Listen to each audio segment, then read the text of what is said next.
ਵਾਹਿਗੁਰੂ ਜੀ ਕਾ ਖਾਲਸਾ ਵਾਹਿਗੁਰੂ ਜੀ ਕੀ ਫਤਿਹ। TVT4 ਦੇ ਸਾਰੇ ਦਰਸ਼ਕ ਤੇ ਸਰੋਤੇ ਜਿਹੜੇ ਸਾਡੇ ਨਾਲ ਇਸ ਵਕਤ ਨਾਰਥ ਅਮਰੀਕਾ ਦੇ ਵਿੱਚੋਂ ਜੁੜੇ ਹੋਏ ਆ ਜਾਂ ਫਿਰ ਸੋਸ਼ਲ ਮੀਡੀਆ ਦੇ ਰਾਹੀਂ ਦੁਨੀਆ ਭਰ ਦੇ ਵਿੱਚ ਸਾਨੂੰ ਦੇਖ ਰਹੇ ਆ, ਉਹਨਾਂ ਸਾਰਿਆਂ ਦਾ ਮੈਂ ਅਮਰਵੀਰ ਸਿੰਘ ਅੱਜ ਇਸ ਪ੍ਰੋਗਰਾਮ ਦੇ ਵਿੱਚ ਤਹਿ ਦਿਲੋਂ ਸਵਾਗਤ ਕਰਦਾ। ਵਿਊਅਰਸ, ਅੱਜ ਜਦੋਂ ਅਸੀਂ ਗੱਲਬਾਤ ਕਰ ਰਹੇ ਹਾਂ ਤਾਂ ਭਾਰਤ ਦੇ ਵਿੱਚ ਜਿਨ੍ਹਾਂ ਨੂੰ ਭਾਰਤ ਦਾ ਫਾਦਰ ਆਫ ਨੇਸ਼ਨ ਕਰਕੇ ਸੰਬੋਧਨ ਕੀਤਾ ਜਾਂਦਾ ਭਾਰਤ ਦੇ ਵਿੱਚ, ਮੋਹਨਦਾਸ ਕਰਮਚੰਦ ਗਾਂਧੀ MK ਗਾਂਧੀ, ਉਹਨਾਂ ਨੂੰ ਜਿਹੜਾ ਹੈਗਾ ਉਹਨਾਂ ਦਾ ਅੱਜ ਜਨਮ ਦਿਹਾੜਾ, ਜਿਹੜਾ ਕਿ ਭਾਰਤ ਦੇ ਵਿੱਚ ਜਾਂ ਬਾਹਰ ਜਿੱਥੇ ਭਾਰਤ ਦੇ ਮਿਸ਼ਨਸ ਹੈਗੇ ਆ, ਕੌਂਸੂਲੇਟਸ ਹੈਗੇ ਆ, ਉਹਨਾਂ ਦੇ ਵੱਲੋਂ ਮਨਾਇਆ ਜਾ ਰਿਹਾ। ਉੱਥੇ ਹੀ ਅੱਜ ਅਸੀਂ ਮੋਹਨਦਾਸ ਕਰਮਚੰਦ ਗਾਂਧੀ ਦੀ ਸ਼ਖਸੀਅਤ, ਘੱਟ ਗਿਣਤੀਆਂ ਬਾਰੇ, ਖਾਸ ਤੌਰ 'ਤੇ ਸਿੱਖਾਂ ਬਾਰੇ ਉਹਨਾਂ ਦੇ ਕੀ ਵਿਚਾਰ ਸੀ ਉਸ ਬਾਬਤ, ਅਤੇ ਕਿਵੇਂ ਉਹਨਾਂ ਦਾ ਕਤਲ ਜਿਹੜੀ ਹਿੰਦੂਤਵਾਦੀ ਆਈਡੀਓਲੋਜੀ ਹੈਗੀ ਹੈ ਉਹਦੇ ਵੱਲੋਂ ਕੀਤਾ ਗਿਆ, ਇਹਦੇ 'ਤੇ ਕੁਝ ਇਤਿਹਾਸਕ ਪਰਿਖੇਪ ਦੇ ਵਿੱਚੋਂ ਜਾਣਨ ਦੀ ਕੋਸ਼ਿਸ਼ ਕਰਾਂਗੇ। ਸੋ ਮੋਹਨਦਾਸ ਕਰਮਚੰਦ ਗਾਂਧੀ ਦੇ ਬਾਬਤ ਹਾਲੀਵੁੱਡ ਦੇ ਵਿੱਚ ਮੂਵੀਜ਼ ਵੀ ਜਿਹੜੀਆਂ ਨੇ ਬਣੀਆਂ ਨੇ। ਉਹਨਾਂ ਦੀ ਸ਼ਖਸੀਅਤ ਨੂੰ ਭਾਰਤ ਵੱਲੋਂ ਬੜਾ ਹੀ ਵੱਡੇ ਤੌਰ 'ਤੇ ਪ੍ਰਚਾਰਿਆ ਗਿਆ। ਇੱਕ ਗੋਡ ਫਾਦਰ ਦੇ ਤੌਰ 'ਤੇ ਮਹਾਤਮਾ ਕਹਿ ਕੇ ਉਹਨਾਂ ਨੂੰ ਸੰਬੋਧਨ ਕੀਤਾ ਜਾਂਦਾ।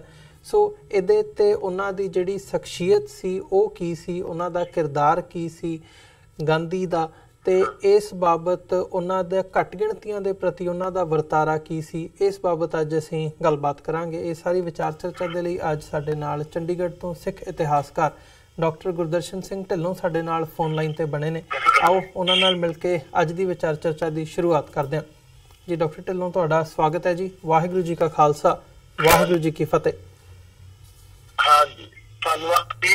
ਬਹੁਤ ਸਤਿਕਾਰ ਹੈ ਤੁਹਾਨੂੰ ਔਰ ਤੁਹਾਡੇ ਸਰੋਤਿਆਂ ਨੂੰ।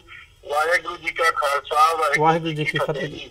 ਡਾਕਟਰ ਢਿੱਲੋਂ, ਮੈਂ ਸ਼ੁਰੂਆਤ ਕਰਨਾ ਚਾਹੂੰਗਾ ਮੋਹਨਦਾਸ ਕਰਮਚੰਦ ਗਾਂਧੀ ਦੀ ਮੌਤ ਤੋਂ। ਕਿਵੇਂ ਉਹਨਾਂ ਦੀ ਮੌਤ ਹੁੰਦੀ ਹੈ? ਕਿਹਾ ਜਾਂਦਾ ਕਿ ਨਥੂਰਾਮ ਗੋਡਸੇ ਨੇ ਜਦੋਂ ਉਹ ਕੀਤਾ ਤਾਂ ਉਹਦੇ ਬਿਹਾਈਂਡ ਜਿਹੜੀ ਆਈਡੀਓਲੋਜੀ ਕੰਮ ਕਰ ਰਹੀ ਸੀ ਉਹ ਹਿੰਦੂਤਵਾਦੀ ਆਈਡੀਓਲੋਜੀ ਸੀਗੀ, ਅਤੇ ਉਦੋਂ ਦੇ ਜਿਹੜੇ ਟੌਪ ਕਾਂਗਰਸ ਦੇ ਆਗੂ ਸੀਗੇ ਜਾਂ ਅਦਰਵਾਈਜ਼ ਅਸੀਂ RSS ਦੀ ਵੀ ਉਹਦੇ 'ਚ ਜਿਹੜੀ ਸ਼ਮੂਲੀਅਤ ਹੈਗੀ ਹੈ ਉਹਦੇ ਬਿਹਾਈਂਡ ਨਜ਼ਰ ਆਉਂਦੀ ਹੈ। ਸੋ ਜਿੱਥੇ ਅਸੀਂ ਅੱਜ ਜਾਂ ਕਾਂਗਰਸ ਨੂੰ ਵੀ ਕਿਤੇ ਨਾ ਕਿਤੇ ਹਿੰਦੂਤਵਾ ਦੇ ਨਾਲ ਜੋੜ ਕੇ ਦੇਖਦੇ ਹਾਂ, ਸੋ ਇਹ ਸਮਝਣਾ ਬਹੁਤ ਜ਼ਰੂਰੀ ਹੈਗਾ ਕਿ ਕਿਵੇਂ ਹਿੰਦੂਤਵਾ ਦੀ ਜਿਹੜੀ ਆਈਡੀਓਲੋਜੀ ਹੈਗੀ ਹੈ ਉਹਦਾ ਕੀ ਰੋਲ ਸੀ ਮੋਹਨਦਾਸ ਕਰਮਚੰਦ MK ਗਾਂਧੀ ਨੂੰ ਮਾਰਨ ਦੇ ਵਿੱਚ। ਹਾਂਜੀ, ਦੇਖੋ, ਜਿਹੜੀ ਸਾਰੀ ਹਿੰਦੁਸਤਾਨ ਦਾ ਇਤਿਹਾਸ ਜਿਸ ਤਰੀਕੇ ਨਾਲ ਸਟਰਕਚਰ ਕੀਤਾ ਗਿਆ ਹਿੰਦੂ ਰਾਈਟਰਸ ਨੇ, ਆਥਰਸ ਨੇ, ਹਿੰਦੂ ਹਿਸਟੋਰੀਅਨਸ ਨੇ, ਇਹ ਸਾਰਾ ਮਿਥਿਕਲ ਸਾਰਾ ਰੀਕਨਸਟਰਕਟ ਹੈ, ਮਾਈਥੋਲੋਜੀ ਦਾ ਰੀਕਨਸਟਰਕਟ ਹੈ। ਨਾ ਤਾਂ ਮਹਾਭਾਰਤ ਹੋਇਆ, ਨਾ ਕੋਈ ਕਿਸੇ ਕਿਸਮ ਦੀ ਹੋਰ ਗੱਲ, ਰਾਮ ਹੋਇਆ, ਨਾ ਕ੍ਰਿਸ਼ਨ ਹੋਇਆ, ਨਾ ਹਨੂਮਾਨ ਹੋਇਆ। ਇਹ ਸਾਰੇ ਮਿਥਿਕਲ ਕੈਰੈਕਟਰਸ ਹੈਗੇ ਆ ਜਿਹਨਾਂ ਦੀ ਕੰਸਟਰਕਸ਼ਨ ਕੀਤੀ ਗਈ ਆ, ਉਹਨਾਂ ਨੂੰ ਰਿਐਲਿਟੀ ਦੀ ਫਾਰਮ ਦੇ ਵਿੱਚ ਦਿਖਾਇਆ ਗਿਆ। ਹਿੰਦੂਇਜ਼ਮ ਮਾਈਥੋਲੋਜੀਕਲ ਰਿਲੀਜਨ ਹੈ ਔਰ ਉਸੇ ਸੰਦਰਭ ਦੇ ਵਿੱਚ ਉਹਨਾਂ ਨੇ ਗਾਂਧੀ ਨੂੰ ਇੱਕ ਮਾਈਥੋਲੋਜੀ ਦੇ ਫਰੇਮਵਰਕ ਦੇ ਵਿੱਚ ਬਣਾ ਕੇ ਉਸ ਨੂੰ ਪ੍ਰੋਜੈਕਟ ਕਰਨ ਦੀ ਕੋਸ਼ਿਸ਼ ਕੀਤੀ ਆ ਕਿ ਉਸ ਨੇ ਹਿੰਦੁਸਤਾਨ ਦੀ ਆਜ਼ਾਦੀ ਲੈ ਕੇ ਆਂਦੀ ਅੰਗਰੇਜ਼ਾਂ ਤੋਂ ਜੀ, ਜਦ ਕਿ ਰਿਐਲਿਟੀ ਔਰ ਜਿਹੜਾ ਫੈਕਟ ਆ, ਜਿਹੜੀ ਹਿਸਟੋਰੀਸਿਟੀ ਆ, ਉਹ ਇਹ ਗੱਲ ਐਸਟੈਬਲਿਸ਼ ਕਰਦੀ ਆ ਕਿ ਗਾਂਧੀ ਉਹਨਾਂ ਦਾ ਫਰੈਂਡ ਸੀ ਅੰਗਰੇਜ਼ਾਂ ਦਾ। ਅੰਗਰੇਜ਼ ਨਹੀਂ ਸੀ ਚਾਹੁੰਦੇ ਕਿ ਕਿਸੇ ਤਰੀਕੇ ਦੇ ਨਾਲ ਕੋਈ ਵਾਇਲੈਂਸ ਦੇ ਵਿੱਚ ਉਹਨਾਂ ਦਾ ਨੁਕਸਾਨ ਹੋ ਜਾਏ, ਕਿਉਂਕਿ ਉਹ ਕਲੋਨੀਅਲ ਇੰਪਾਇਰ ਸੀ। ਪਰ ਗਾਂਧੀ ਨੇ ਉਹਨਾਂ ਨੂੰ ਹਰ ਮੌਕੇ ਦੇ ਉੱਤੇ, ਹਰ ਕ੍ਰੂਸ਼ਲ ਜੰਕਚਰ ਦੇ ਵਿੱਚ ਉਹਨਾਂ ਦੀ ਮਦਦ ਕੀਤੀ ਔਰ ਉਹਨਾਂ ਦੇ ਨਾਲ ਇਸ ਕਿਸਮ ਦਾ ਰੋਲ ਨਿਭਾਇਆ ਜਿਹੜਾ ਪਲੈਂਕ ਉਸਨੇ ਨੌਨ ਵਾਇਲੈਂਸ ਦਾ ਲਿਆ, ਅਹਿੰਸਾ ਦਾ ਲਿਆ। ਉਹ ਸਿੰਪਲੀ ਉੱਥੇ ਦੇ ਜਿਹੜੇ ਅੰਗਰੇਜ਼ ਲੋਕ ਸੀ, ਜਿਹੜੇ ਸਵੇਰ ਦੇ ਲੋਕ ਸੀ, ਅੰਗਰੇਜ਼ ਜਿਹੜੇ ਨੌਨ ਵਾਇਲੈਂਸ ਦੇ ਪਾਸੋਗਨ ਸੀ, ਉਹਨਾਂ ਦੀ ਕੌਨਸ਼ੀਅਸ ਨੂੰ ਅਪੀਲ ਕਰਨ ਦੇ ਲਈ ਜੀ ਇਸ ਕਿਸਮ ਦਾ ਪਲੈਂਕ ਲੈ ਕੇ ਉਹਨਾਂ ਦੀ ਕੌਨਸ਼ੀਅਸ ਨੂੰ ਅਪੀਲ ਕਰਕੇ ਕਿ ਸਾਡੇ ਤੇ ਜ਼ਾਤੀਆਂ ਹੋ ਰਹੀਆਂ ਕਲੋਨੀਅਲ ਇੰਪਾਇਰ ਤੋਂ, ਪਰ ਸਾਡਾ ਆਜ਼ਾਦੀ ਦਾ ਅਧਿਕਾਰ ਹੈ, ਸਾਨੂੰ ਆਜ਼ਾਦੀ ਮਿਲਣੀ ਚਾਹੀਦੀ ਹੈ। ਇਹ ਸਾਰਾ ਇੱਕ ਬਹੁਤ षड्यंत्र, बहुत चालाकी चुस्ती वाला एक किस्म का गेम सी जिहड़ी गांधी ने खेली आ। और उसने इस मुल्क नूं दुनिया के वड्डे मुल्कां दे विचों आजादी तो बाद, पार्टीशन तो बाद, ट्रांसफर ऑफ पावर तो बाद एक ऐसा मुल्क बनाता जिसके विच हिंदुओं की प्रीपोंडरेंस जिहड़ी आबादी होवे। जी मैं इत्थे दसना चाहुंदा कि हिंदुस्तान की जिहड़ी पार्टीशन आ वो गांधी, नेहरू ते पटेल ने कराई आ। हुण ये गल एस्टैबलिश हो चुकी है, मैं ही नहीं कह रहा। और सारे हिंदू राइटर जिहड़े आ उन्होंने भी ये गल लिख के एस्टैबलिश करती है। हुण 4-5 साल होए आ जसवंत सिंह जिहड़ा कि वाजपेयी गवर्नमेंट दे विच फॉरेन मिनिस्टर सी, उसकी किताब आई आ पार्टीशन के उत्ते और उसने ये गल एस्टैबलिश कर दी है। सारिया आर्काइव देख के, सारे उस वेले के डॉक्यूमेंट देख के, लोगों नाल गलबात करके, पाकिस्तान जाके भी सारे डॉक्यूमेंट देखे आ, इंडिया दे विच भी सारे आर्काइव उन्होंने फरोले आ और ये एस्टैबलिश किया भी हिंदुस्तान की पार्टीशन कांग्रेस ने कराई, जिसकी लीडरशिप गांधी के कोल सी और इसी तरीके के नाल जवाहरलाल नेहरू के दूसरे लीडर थे। तो उस तो अलावा उस तो पहला एक किताब आई सी मौलाना आजाद जी, वो किताब का नाम सी इंडिया विंस फ्रीडम, बड़ी फेमस बुक आ। उसके 2 एडिशन आए आ, एक उसकी मौत तो बाद छपया, एक उसकी लाइफ दे विच छपया। और वो दोनों दे विच बड़े साफ सुथरे ढंग दे नाल ये लिखा गया कि पार्टीशन लई गांधी जिम्मेवार है। क्यों पार्टीशन कराई गई उसका कारण मैं तुहाडे श्रोतिਆਂ ਨੂੰ दसना चाहना जी। जिहड़ा जे कंपोजिट इंडिया हुंदा, जे फर्ज को पार्टीशन ना हुंदी तां मुसलमानां दी आबादी आ जिहड़ी बांग्लादेश दे विच गई ते पाकिस्तान दे विच इधरले पासे गई, वो इस हिंदुस्तान दे विच रह के तकरीबन बराबर पिट जानी थी हिंदुआं दे नाल जी। और हिंदुओं के विचों जिहड़ा दलित वर्ग है उसने जो निकलना सी, क्योंकि वो कास्ट इंस्टीट्यूशन को एक्सेप्ट नहीं कर सकता, इनह्यूमन सिस्टम है, तो उन्होंने सीधे तौर पर जाके इस्लाम कबूल करना सी। और बड़ी जल्दी हिंदुस्तान कंपोजिट हिंदुस्तान दे विच एक मेजोरिटी मुस्लिम स्टेट एस्टैबलिश हो जानी सी। गांधी नूं इस गल दा ज्ञान सी। तो इस करके गांधी ने एक ऐसी सिचुएशन क्रिएट की, नेहरू ने राही कराई कि इत्थे पार्टीशन हो जाए और मुसलमानों का बहुत बड़ा हिस्सा जिहड़ा वो माइग्रेट करके पाकिस्तान दे विच चलिया जाए। ये गल मतलब मौलाना आजाद ने अपनी किताब इंडिया विंस फ्रीडम दे विच साफ तौर दे उत्ते लिखी हुई है। और उसने ये गल लिखी है कि जो असली कहे महात्मा गांधी उसने जवाब दिता कि मैं हुण बिल्कुल हेल्पलेस हो गया। तो मौलाना आजाद ने, देखो मैं ये पढ़ के सुनाना तुम, मौलाना आजाद रो कोट है, when I met Gandhi ji again, I received the greatest shock of my life, for I found that he too had changed. What surprised and shocked me even more was that he began to repeat that arguments which Sardar Patel had already used.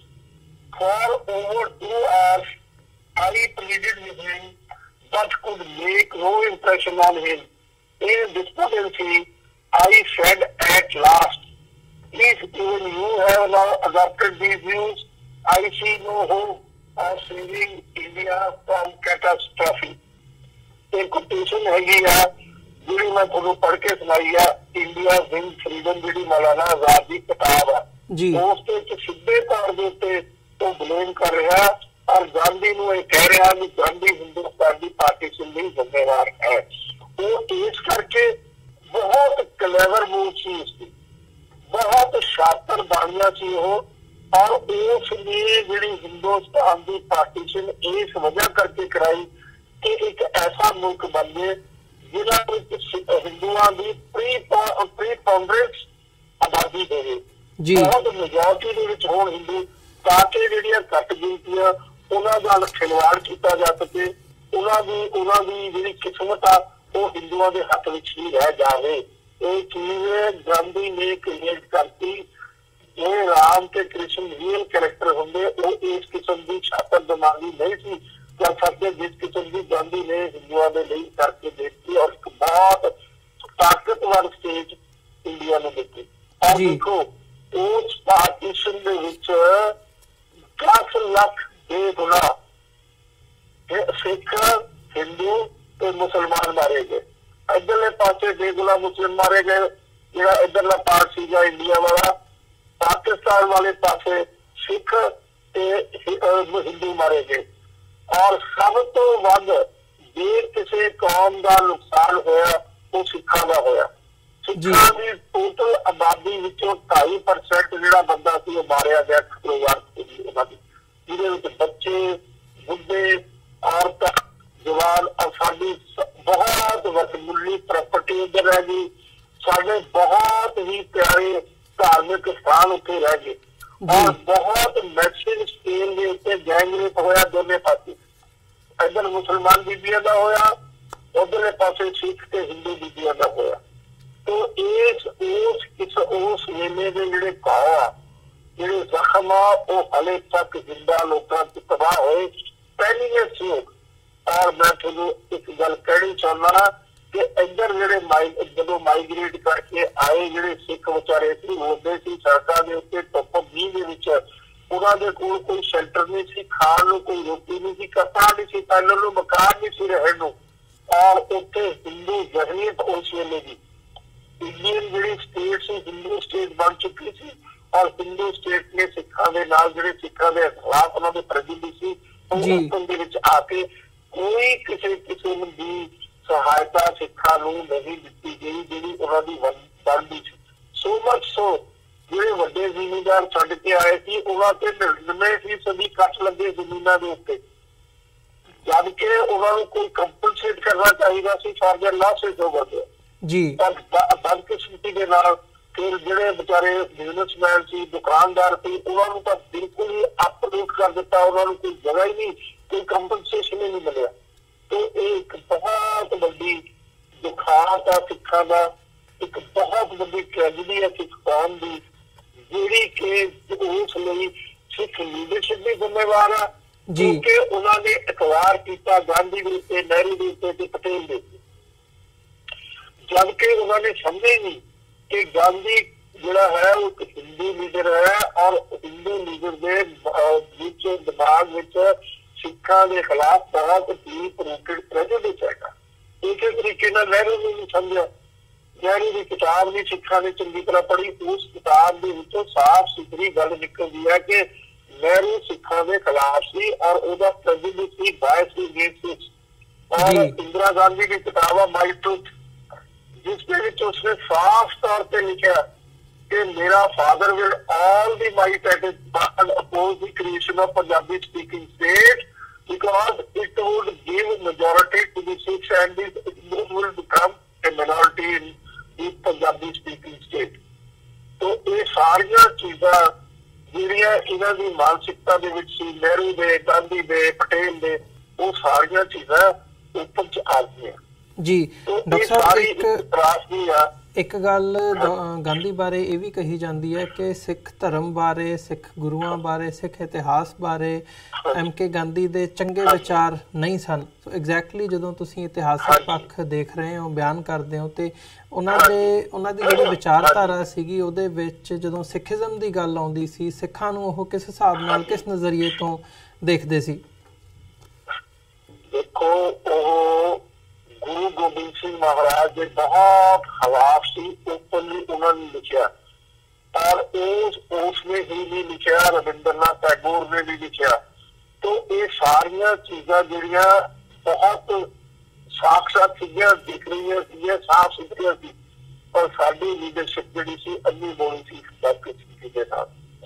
जदों तुसीं किसी इतिहासिक turning point ते सही फैसला नहीं लाउंदे तां कौमां दीयां जिहड़ियां किस्मतां वो हमेशा हमेशा लई खत्म हो जांदियां, रोज जांदियां, कौमां बर्बाद हो जांदियां, तबाह हो जांदियां जी। उस मौके दे उत्ते ਸਾਡੀ ਕਮਜ਼ੋਰ ਤੇ ਅਨਪੜ੍ਹ ਲੀਡਰਸ਼ਿਪ ਨੇ ਸਹੀ ਢੰਗ ਦੇ ਫੈਸਲੇ ਨਹੀਂ ਲਏ ਔਰ ਉਹਨਾਂ ਦੇ ਨਾਲ ਮਤਲਬ ਸਿੱਖਾਂ ਦੀ ਅੱਜ ਤੱਕ ਬਰਬਾਦੀ ਹੁੰਦੀ ਆ ਰਹੀ। ਅੱਜ ਤੱਕ ਸਿੱਖਾਂ ਦੇ ਉੱਤੇ ਜ਼ੁਲਮੋ ਸਿਤਮ ਧੋਖੇ ਧੜੀਆਂ ਹੇਰਾ ਫੇਰੀਆਂ ਠੱਗੀਆਂ ਠੋਰੀਆਂ ਹੁੰਦੀਆਂ ਆ ਰਹੀਆਂ। तो ये उस ਵੇਲੇ ਦੀ ਤਰਾਕੀ और गांधी एक बहुत ज्यादा शातिर दिमाग इंसान थी और वो बड़ी गहराई तक जाता थी और वो हिंदुओं दियां मतलब हर दर्द की हर तकलीफ की महसूस करता थी। और जिथों तक मुसलमानों का सवाल है सिखा का सवाल है उस दिमाग के कोई किसी किस्म की हमदर्दी कोई किसी किस्म का रहम उसके दिमाग के नहीं थी। उसने जो पार्टीशन हुई है इस मुल्क की और सिख ते मुसलमान रोंदे देखे आ उसने एक लफ्ज भी सिखा के हक विच ना बोलिया ना लिखिया। तो ऐसे तरीके नाल महात्मा कहना ही एक मैं समझदा मिसनोमर है और ये उस लिए बिल्कुल अप्रोप्रिएट नहीं है कि उसका जिहड़ा और फिर उस तो बाद जो कश्मीर के विच 1947 ਦੇ ਵਿੱਚ ਝਗੜਾ ਹੋਇਆ ਤਾਂ ਉਸੇ ਵੇਲੇ ਉਸਨੇ ਕਿਹਾ ਵੀ ਹਿੰਦੁਸਤਾਨ ਦੀ ਫੌਜ ਭੇਜ ਕੇ ਉਸ ਨੂੰ ਖਤਮ ਕਰ ਦੇਣਾ ਚਾਹੀਦਾ। ਤਾਂ ਕੁਐਸਚਨ ਕੀਤਾ ਕਿ ਤੂੰ ਤਾਂ ਨੌਨ ਵਾਇਲੈਂਸ ਦਾ ਆਪਣੇ ਆਪ ਨੂੰ ਪ੍ਰੋਫਿਟ ਕਹਿਣਾ ਪਰ ਉਸ ਨੂੰ ਜਵਾਬ ਦਿੱਤਾ ਕਿ ਨਹੀਂ ਇਸ ਕਿਸਮ ਦੀ ਚੀਜ਼ ਦੇ ਵਿੱਚ ਮੈਨੂੰ ਪੂਰਾ ਪਾਰਟਿਸਿਪੇਟ ਕਰਨਾ ਚਾਹੀਦਾ। ਇੱਕ ਪਾਸੇ ਨੌਨ ਵਾਇਲੈਂਸ ਦੀ ਗੱਲ ਕਰਦਾ ਸੀ ਇੱਕ ਪਾਸੇ ਸੈਕੰਡ ਵਰਲਡ ਵਾਰ ਦੇ ਵਿੱਚ ਉਸਨੇ ਭਰਤੀ ਕਰਵਾਈ ਔਰ ਉਸ ਦਾ ਉਸਨੂੰ ਮੈਡਲ ਮਿਲਿਆ ਗਾਂਧੀ जी। मतलब वो इस तरह का डायकोटमस कैरेक्टर सी अपोजिट एक दूसरे के नाल किसी वेले आप स्टैंड ले लिया दूसरे पासे आप स्टैंड ले लिया। तो इस किस्म का वो कॉम्पलैक्स कैरेक्टर सी जिसनों पढ़ना जिसनों समझना जिसकी गहराई तक पहुंचना बहुत मुश्किल सी और वो इतने अखंड कर लेंदा सी कि उस अखंडा दे विच लोकां दा बहुत दूर तक बेवकूफ बना दिंदा सीगा। 1932 ਦੇ ਵਿੱਚ ਪੂਨਾ ਪੈਕਟ ਜਿਸ ਵਕਤ ਹੋਇਆ ਡਾਕਟਰ ਅੰਬੇਦਕਰ ਦੇ ਉਸਨੇ ਖਿਲਾਫ ਇਸ ਕਿਸਮ ਦੀ ਸਟਰੋਂਗ ਆਪੋਜੀਸ਼ਨ ਲਿੱਤੀ ਔਰ ਮਰਨ ਵਰਤ ਰੱਖ ਲਿਆ ਅਖੰਡ ਕੀਤਾ ਮਰਨ ਵਰਤ ਤਾਂ ਕਿ ਡਾਕਟਰ ਅੰਬੇਦਕਰ ਦਲਿਤਾਂ ਦੀ ਜਿਹੜੀ ਡਿਮਾਂਡ ਸੀ ਰਿਜ਼ਰਵੇਸ਼ਨ ਦੀ ਉਸ ਨੂੰ ਸਰੈਂਡਰ ਕਰ ਦੇਵੇ ਔਰ ਉਸ ਤੋਂ ਸਰੈਂਡਰ ਕਰਾਇਆ ਗਿਆ ਡਾਕਟਰ ਅੰਬੇਦਕਰ ਤੋਂ ਜੀ। ਤੇ ਦਲਿਤਾਂ ਲਈ ਸਭ ਤੋਂ ਵੱਡੀ ਬਿਟਰੇਲ ਸੀ ਗਾਂਧੀ ਦੀ। तो दूसरे पासे उन्होंने हरिजन कहना सी और उन्होंने जो राइट मिलने लगे रिजर्वेशन के 1932 उसने हर पहलू तो हर तय तो हर एंगल तो उसकी अपोजिशन की और उसके खिलाफ मरण वरत का उसने थ्रेटन करके बैठ गया मरण वरते। और उस तो बाद 1946 उसने जिन्होंने टोटली मिसल कर दिता जी। जिन्ना नहीं सी चाहता हिंदुस्तान की पार्टीशन उसने इस किस्म के हालात क्रिएट कर दिते कि जिन्ना मजबूर कर दिता कि वो पार्टीशन की डिमांड करे। तो 1932 डॉक्टर अंबेडकर को आउटलेट किया 1946 आउटलेट किया जिन्ना और अपनी गल मना ली चाहे 10 लाख बेगुनाह सिख हिंदू मुसलमान उस कतलोगार को ना दी और ਲੱਖਾਂ ਦੀ ਤਾਦਾਦ ਦੇ ਵਿੱਚ ਸਿੱਖਾਂ ਦਾ 40% ਜਿਹੜੀ ਆਬਾਦੀ ਉਹ ਉੱਜੜ ਗਈ। ਕਿਸੇ ਕੌਮ ਦੀ 40% ਆਬਾਦੀ ਉੱਜੜ ਗਈ ਆਪਣਾ ਕਾਰੋਬਾਰ ਜ਼ਮੀਨਾਂ ਜਾਇਦਾਦਾਂ ਸਭ ਕੁਝ ਛੱਡ ਕੇ ਇਕੱਠੇ ਹੋ ਕੇ ਹੱਥ ਖਾਲੀ ਦੇ ਵਿੱਚ ਆ ਕੇ ਰੋਣ ਲੱਗੇ ਹਿੰਦੁਸਤਾਨ ਦੀਆਂ ਸੜਕਾਂ ਦੇ ਉੱਤੇ ਧੁੱਪ ਛਾਂ ਦੇ ਵਿੱਚ ਧੁੱਪ ਦੇ ਵਿੱਚ ਔਰ ਇਸੇ ਤਰੀਕੇ ਦੇ ਨਾਲ ਮੀਂਹ ਦੇ ਵਿੱਚ ਬਗੈਰ ਕਿਸੇ ਸ਼ੈਲਟਰ ਤੋਂ ਬਗੈਰ ਕਿਸੇ ਪ੍ਰੋਟੈਕਸ਼ਨ ਤੋਂ ਬਗੈਰ ਕਿਸੇ ਹੈਲਪ ਤੋਂ जी। एक बहुत बड़ी त्रासदी है सिखा की जी कि 1947 सिखा की भोगनी पई जबकि सिखा का रहनुमा कोई है ही ना सी। और इस सरकार की कांग्रेस की सरकार थी उसके deep rooted prejudices against the six under the leadership of Gandhi Gandhi ji. Doctor ਸਾਹਿਬ ਜੇ ਉਹਨਾਂ ਦੇ ਅੰਤ ਦੀ ਗੱਲ ਕਰੀਏ ਤਾਂ ਉਹਦੇ ਵਿੱਚ ਹਿੰਦੂਤਵਾਦ ਦਾ ਕੀ ਰੋਲ ਸੀਗਾ ਜਦੋਂ ਅਸੀਂ ਡਿਫਾਈਨ ਕਰਦੇ ਹਾਂ ਹਾਰਡ ਹਿੰਦੂਤਵਾਦ ਤੇ ਸੌਫਟ ਹਿੰਦੂਤਵਾਦ ਦੀ ਗੱਲ ਹੁੰਦੀ ਹੈ ਹਿੰਦੂਤਵਾਦੀ ਕਰ ਰਹੇ ਹਾਂ ਜੀ ਗੱਲ ਹੀ ਮੈਂ ਹਿੰਦੂਤਵਾਦੀ ਕਰ ਰਿਹਾ ਗੱਲ ਤਾਂ ਸੀ ਹਿੰਦੂਆਂ ਨੂੰ ਇੱਕ ਐਸਾ ਰਾਜ ਦੇਣਾ ਜਿਸ ਦੇ ਵਿੱਚ ਹਿੰਦੂਆਂ ਦੀ ਬਹੁਤ ਵੱਡੀ ਆਬਾਦੀ ਹੋਵੇ और उन्होंने सामने मुसलमान ते सिख छोटी छोटी घट गिनती के विच रह जाए ताकि उन्होंने डोमिनेट करना ईजी हो जाए जी। अब देखो मैं एक सर कैंटवेल जॉनसन की किताब है बहुत मशहूर, उस वेले भी छपी भी, मैं उस कोटेशन तुहानू पढ़ के सुनाना चाहना ताकि उस सारी चीज उसने इंसाइट करके लिखी है। The Muslims had won everything they had hoped for. The leaders of the Muslim League and the leaders of the Congress had won. In one case, not all that they had hoped for, but in the final analysis, more than either had expected. The Sikhs had lost everything they valued. Their homes, their property, irrigated rich lands, and their holy places.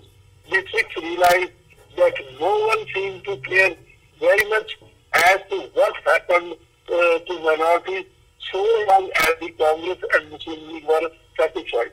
Jinnah probably did not care while Nehru and Patel were not particularly interested. So a tragedy कैंटवेल की लिखी हुई बहुत मशहूर किताब है जी London तो उस वेले छपी थी और उस किताब का नाम है मिशन विद माउंटबेटन लंदन 1951 ਦੇ ਵਿੱਚ ਛਪੀ ਕਿਤਾਬ ਜੀ। ਇਹ ਟ੍ਰੈਜੇਡੀ ਹੈ और इस ट्रेजेडी ਦੇ ਵਿੱਚੋਂ ਗਾਂਧੀ ਨੇ ਆਪਣੀ ਕੌਮ ਦੇ ਲਈ ਹਿੰਦੂਆਂ ਲਈ ਇੱਕ ਐਸੀ ਸਟੇਟ ਬਣਾ ਦਿੱਤੀ ਜਿਸ ਦੇ ਵਿੱਚ ਹਿੰਦੂ ਬੜੀ ਵਾਸਟ ਮੈਜੋਰਟੀ ਦੇ ਵਿੱਚ ਪ੍ਰੀਪੋਂਡਰੈਂਟ ਮੈਜੋਰਟੀ ਦੇ ਵਿੱਚ ਬੈਠੇ ਅੱਜ ਦੁਨੀਆ ਦੀ ਵੱਡੀ ਸਟੇਟ ਦੇ ਮਾਲਕ ਬਣੇ ਹੋਏ ਜੀ। ਬਿਲकुल ਡਾਕਟਰ ਸਾਹਿਬ ਜਾਂਦੇ ਜਾਂਦੇ ਮੈਂ ਜਿਵੇਂ ਇਹਦੇ ਚ ਮੈਂ RSS ਦੇ ਰੋਲ ਬਾਰੇ ਥੋੜਾ ਜਿਹਾ ਜਾਣਨਾ ਚਾਹੁੰਦਾ ਸੀਗਾ ਕਿਉਂਕਿ ਜਦੋਂ ਉਹ ਗਾਂਧੀ ਦੀ ਮੌਤ ਹੁੰਦੀ ਹੈ RSS ਜਿਹੜੀ ਸੀ ਉਹ ਅੰਗਰੇਜ਼ਾਂ ਦੇ ਹੱਕ ਵਿੱਚ ਸੀ।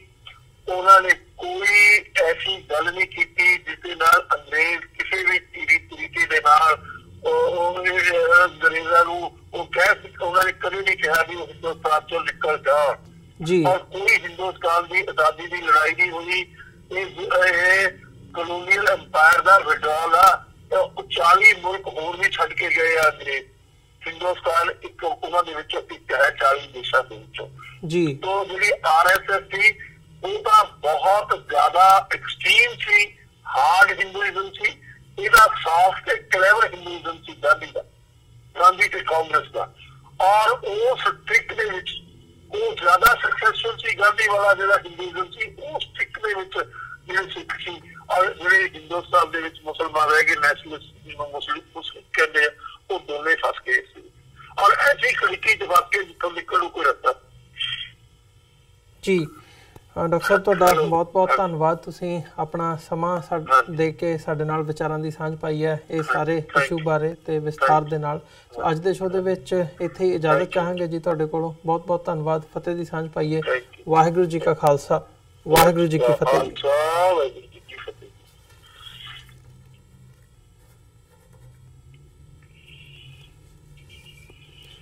व्यूअर्स उम्मीद करते हैं कि जिहड़ा अज दा साडा यह प्रोग्राम सी डॉक्टर गुरदर्शन सिंह ढिल्लों होरां दे नाल तुहानूं जरूर पसंद आया होवेगा। सो जांदे जांदे तुहाडे चरणों दे विच भी बेनती करदे हां TV 84 ਨੂੰ ਅੱਗੇ ਵਧਾਉਣ ਦੇ ਲਈ ਸਾਨੂੰ ਤੁਹਾਡੀ ਸਹਾਇਤਾ ਦੀ ਲੋੜ ਹੈ। TV 84 ਨੂੰ ਡੋਨੇਟ ਕਰਨ ਦੇ ਲਈ ਤੁਸੀਂ ਸਾਡੀ ਵੈਬਸਾਈਟ www.tv84.tv ਤੇ ਜਾ ਕੇ ਸਾਨੂੰ ਡੋਨੇਟ ਕਰ ਸਕਦੇ ਹੋ ਤੇ ਮੰਥਲੀ ਡੋਨੇਸ਼ਨਸ ਦੇ ਲਈ ਪਲੇਜ ਕਰ ਸਕਦੇ ਹੋ। ਜੇ ਚੈੱਕ ਰਾਹੀਂ ਡੋਨੇਸ਼ਨਸ ਭੇਜਣੀਆਂ ਚਾਹੁੰਦੇ ਹੋ ਤਾਂ TV 84 ਦੇ ਨਾਂ ਦਾ ਚੈੱਕ ਬਣਾ ਕੇ ਤੁਸੀਂ ਸਾਨੂੰ ਸਾਡੇ ਐਡਰੈਸ ਤੇ ਮੇਲ ਕਰ ਸਕਦੇ ਹੋ 3601 37th ਐਵਨਿਊ ਲੌਂਗ ਆਈਲੈਂਡ ਸਿਟੀ ਨਿਊਯਾਰਕ 11101। ਵੈਬਸਾਈਟ ਇੱਕ ਵਾਰ ਫਿਰ ਦੱਸਦੇ ਹਾਂ www.tv84.tv। ਇਸੇ ਦੇ ਨਾਲ ਵਿਊਅਰਸ ਅਸੀਂ ਅੱਜ ਦੇ ਪ੍ਰੋਗਰਾਮ ਦੇ ਵਿੱਚ ਤੁਹਾਡੇ ਕੋਲੋਂ ਇੱਥੇ ਹੀ ਇਜਾਜ਼ਤ ਚਾਹਾਂਗੇ। ਦੁਬਾਰਾ ਫਿਰ ਕੱਲ੍ਹ ਨੂੰ ਤੁਹਾਡੇ ਨਾਲ ਮੁਲਾਕਾਤ ਹੋਵੇਗੀ। ਤਦ ਤੱਕ ਲਈ ਇਜਾਜ਼ਤ ਦਿਓ ਜੀ। ਵਾਹਿਗੁਰੂ ਜੀ ਕਾ ਖਾਲਸਾ, ਵਾਹਿਗੁਰੂ ਜੀ ਕੀ ਫਤਿਹ।